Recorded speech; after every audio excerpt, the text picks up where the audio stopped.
Bonjour, aujourd'hui je vais vous expliquer quelles sont les principales règles de typographie en français et en anglais. Tout d'abord, nous allons commencer par les majuscules et les minuscules. En français, tout est en minuscules sauf les majuscules obligatoires, c'est-à-dire en début de phrase, les noms propres et les sigles. Par exemple, aujourd'hui je vais voir mon ami à New York.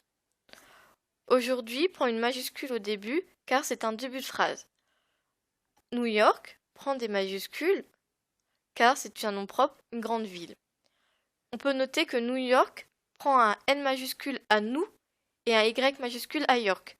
C'est pour les noms composés, noms propres composés. En anglais, les majuscules sont beaucoup plus utilisées qu'en français.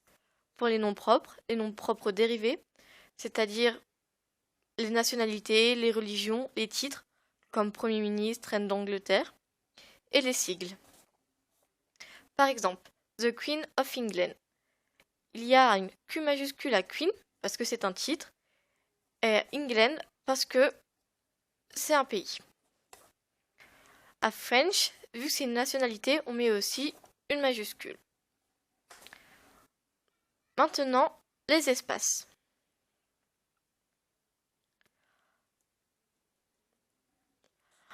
En français, les espaces varient en fonction des signes de ponctuation.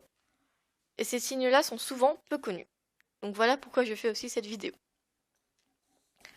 Donc, pour les points, les virgules, les points de suspension et l'ouverture et la fermeture de parenthèses, il y a un espace seulement après. On ne met pas d'espace avant, juste après. Pour l'ouverture de parenthèses, on met un espace avant. Donc voilà. On pense souvent qu'on veut en mettre un après, donc non, c'est juste un avant. Alors j'ai mis ouverture et fermeture de parenthèses, ça équivaut aussi pour les crochets. Ouverture et fermeture de crochet. Maintenant, pour les doubles points, les points-virgules, les points d'exclamation et les points d'interrogation, on met un espace avant et après. Ce sont des espaces insécables.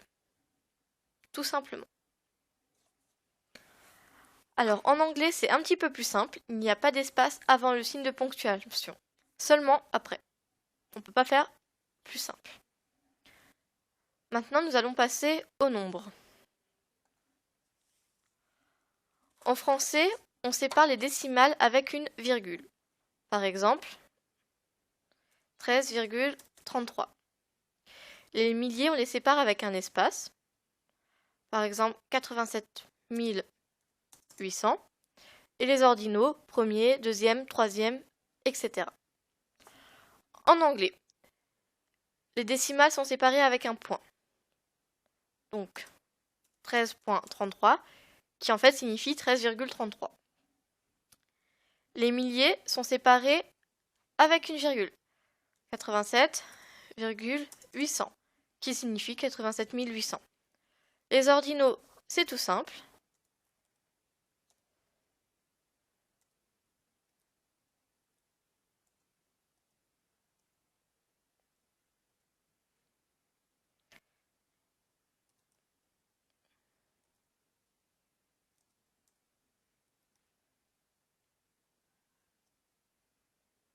Voilà, donc first, second, third.